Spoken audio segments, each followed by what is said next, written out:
졸업을 하고 부모님이 반대하시는 걸 무릅쓰고 입사를 하게 됐습니다.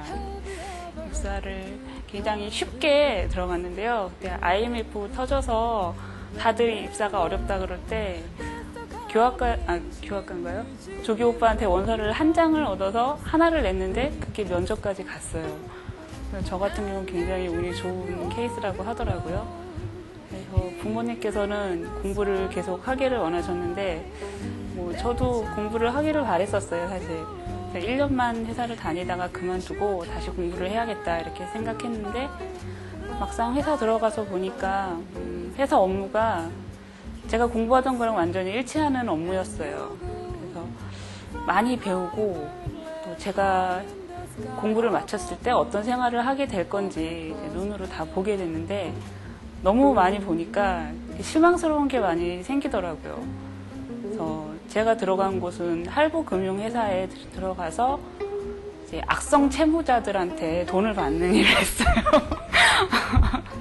그래서 결론적으로 저하고는 그렇게 맞지 않는 일이라는 걸 알게 됐어요. 제가 평생을 그런 일을 하면서 살 수는 없겠다 그런 생각이 들더라고요. 그리고 입사해서 한 1, 2년 지나니까 여유가 많이 생겼어요, 회사 생활에. 그래서 어렸을 때부터 하고 싶었던 그림을 취미로 한번 해보자 하고 집 앞에 입시학원에 등록을 했는데 저는 입시학원이 얼마나 이렇게 안 좋은 교육 시스템을 갖고 있는지 모르는 상태이기 때문에 가서 그림 그리는 것만으로 너무 재미는 있었어요. 근데 자꾸 빠지니까 돈이 좀 아까워서 더 싼 곳이 없나 하고 인터넷으로 알아봤더니 학원을 일주일에 한 번만 오고도 집에서 숙제를 해갈 수 있는 그런 곳이 있더라고요. 그래서 이 미술 시간에 와서 계속 그림을 배우게 됐고 또 강사분이 너무 잘 그리시고 잘 가르쳐 주시고 또 처음에 교재를 읽어봤는데 교재가 참 마음에 들었어요. 그 대중미술에 대한 그런 내용도 아주 많이 와닿고 해서 계속 그림을 그리다가 중급 과정까지 오는데 아마 제가 최장 기록을 세웠다는 걸로 알고 있어요. 한 달에 한 번 나온 경우도 많이 있고요. 그냥 분 놓지 말자라는 생각이 계속 꾸역꾸역 왔는데 굉장히 재미있었어요, 오는 과정들이. 그리고 고급 과정을 하면서 매일매일 그림을 그릴 수 있으면 참 좋겠다라는 생각을 하면서 다녔고 지금 이렇게 그만두고 완전히 그림만 그릴 생각은 이렇게 하지 못했었어요. 그리고 중간에 회사에서 동료들이 감원이 됐어요. 근데 그 감원 사유를 우리가 아무도 모르는 거예요. 너무 젊은 친구들이 감원이 돼서 중간에 다른 회사를 들어가기에는 이제 너무 경력이 짧고 그렇다고 신입사원으로 들어가기에는 이제 나이가 지나버린 그런 남자 사원들이 막 해고가 됐는데 그때 제가 아차 하고 이렇게 뒤통수 맞는 그런 기분이었어요. 들어갈 때부터 나와야지 나와서 뭘 먹고 살 건가 계속 고민을 하다가 뭘 해도 힘들겠다라는 생각만 하면서 6년이 그냥 훌쩍 지나가 버린 거예요. 매달 월급이 통장에 들어오는 게 나중에는 막 소름 끼치더라고요. 그 이유 때문에 제가 자꾸 이렇게 안이해지고 더 무식해지고 성격은 더 나빠지고 건강도 굉장히 안 좋아졌고요.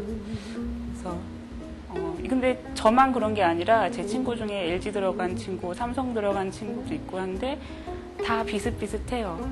항상 만나면 넋두리하고 대책은 없고 행동으로 옮기는 것도 없고 이렇게 살아오다가 광고에 열심히 일한 자여 떠나라 이런 멘트가 있는데 저희 회사 직원들은 그거를 야 이제 힘 빠졌으니까 너 나가라 이렇게 들릴 정도로 막 히스테리컬해지고 또 아버지는 말하셨지 인생을 즐겨라 뭐 이런 멘트가 나오면 저렇게 무책임한 말을 하다니 그렇게 얘기들을 했었거든요.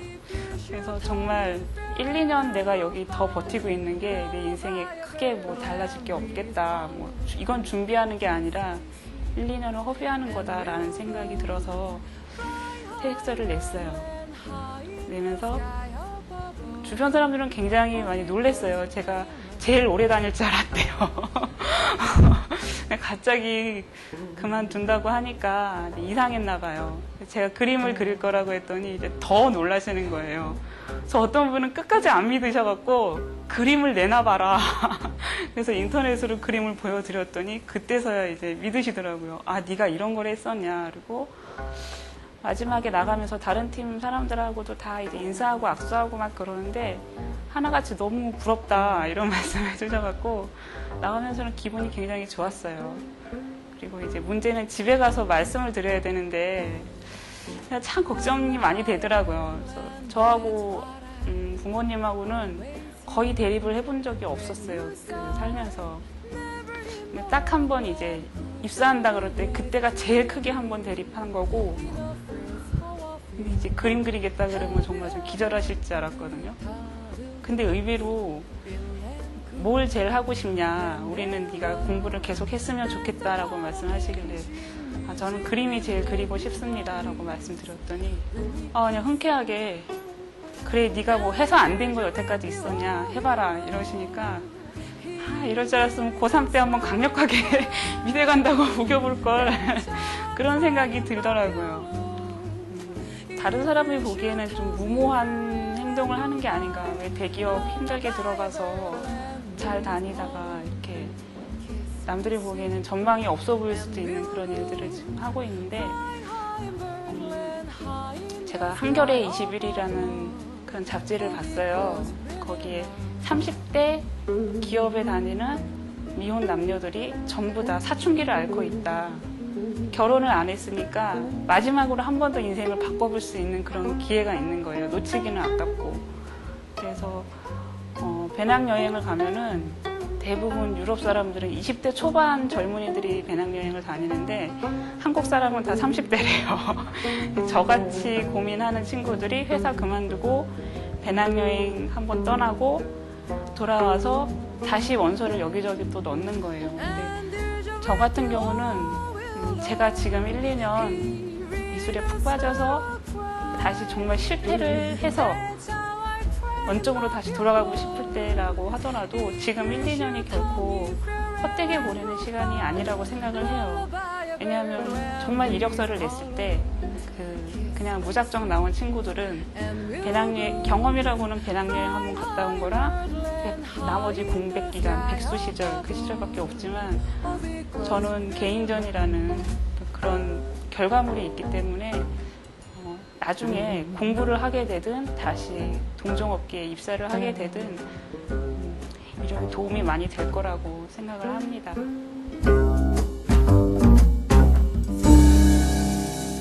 지금 소재를 김치로 잡고 그림을 그리고 있습니다. 처음에는 고급판 올라왔을 때 주제를 뭐를 담냐가 제일 어려운 문제였는데요. 파도 치는 그런 절벽도 그려보고 인물도 그려보고 나무도 그려보고 남들 하고 있는 걸 한 번씩 다 해본 것 같아요. 근데 제가 아예 좋아하는 게 하나 있으면 그거를 하면 되는데 딱히 그리고 싶은 분야가 없어서 그래서 더 소재 잡기가 어려웠거든요.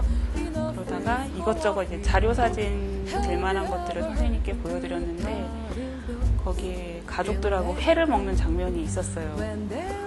참 맛있겠다 맛있겠다 이러면서 보고 넘어가다가 음식을 그려보면 어떻겠냐라고 말씀을 하셔서 음식을 그려봤는데 처음에는 좀 유치하게 그려지면 어떻게 하나, 광고 그림, 뭐 일러스트 그림처럼 되면 어떡하나 그런 걱정을 했는데 막상 그려놓으니까 그런 대로 재미가 있더라고요. 결국 제가 그리는 거니까 또 제 스타일대로 나올 수밖에 없는 것이고. 그래서 음식을 이제 처음에 어머니가 식탁 위에 올려놓은 그런 음식들을 하나씩 그리기 시작했어요. 주로 안주를 많이 그렸고요. 그러다가 김치를 한번 그리게 되는, 장아찌를 그리게 되는데, 그땐 제가 회사를 다니고 있을 때여서 항상 뭐에 쫓기면서 사니까 음식을 보면서 좀 편안함을 느낄 수 있는 그런 소재를 잡고 싶었어요. 그래서 굳이 정하자면 슬로우 푸드 정도 이렇게 생각을 하고 나물이라든지 그런 것들을 그리다가 김치를 한번 그리게 됐는데 김치가 색깔이 되게 예쁘고 화려하고 또 모든 사람들이 좋아하는 거니까 그리고 난 다음에 느낌들이 참 좋더라고요. 김치를 계속 그려보면 어떨까.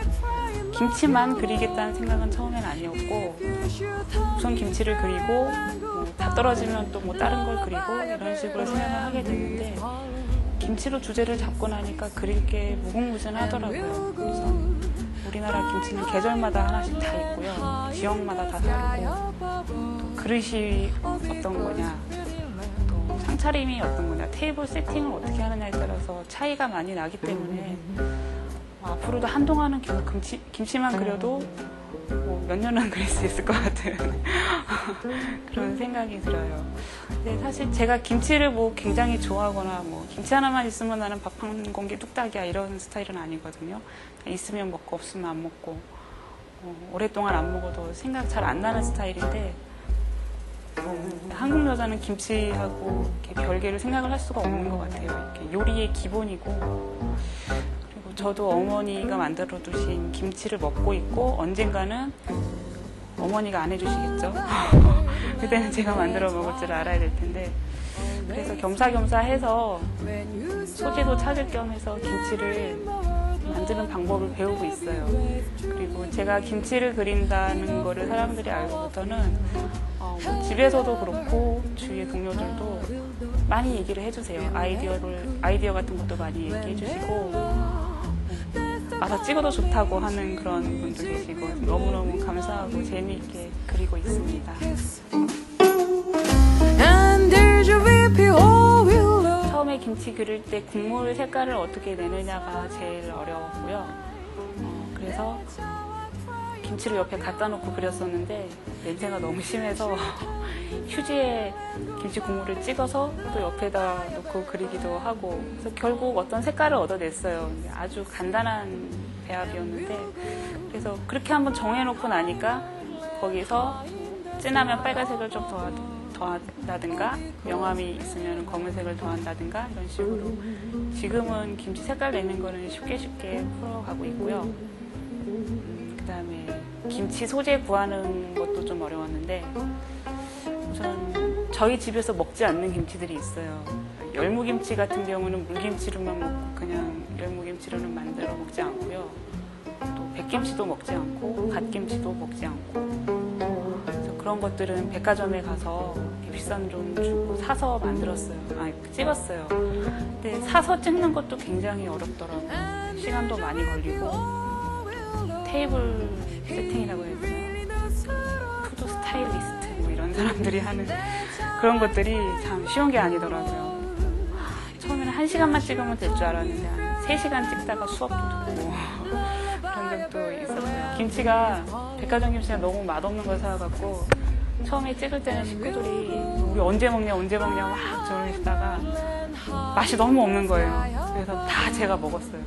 배추새 포기하고 파김치 한 단을 제가 혼자 다 먹었어요.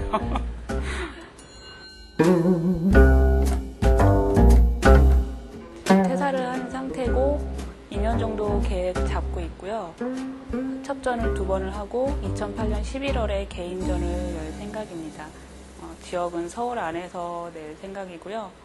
지금 전시장을 마음속으로는 거의 정해놨는데 여러 데 돌아다니면서 알아봤었어요. 알아보는 과정도 재미있었고 또 다른 사람 그림을 보는 것도 참 도움이 많이 됐어요. 다른 사람들이 개인전을 어떻게 하는가 그래서 화첩전을 한다는 것이 참 도움을 많이 줄 거라고 생각을 하고 있었어요. 왜냐하면은 2년을 한 호흡으로 쭉 간다는 거는 굉장히 어려운 일이거든요.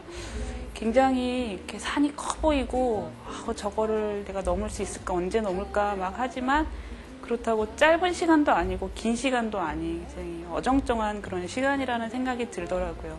그래서 합첩전은 저한테 있어서는 수능 보기 전에 모의고사의 기분이기도 하고요. 중간중간 제가 자신을 체크를 하는 거죠. 체크를 해달라고 사람들한테 요청을 하는 거고 또 회사 다닐 때로 치면은 이제 신상품 출시한 다음에 전국적으로 이제 게시를 하기 전에 몇 개 지점에서만 시범 테스트를 한다. 그런 생각을 갖고 합초전을 준비했습니다. And we'll go flying high in birdland, high in the sky.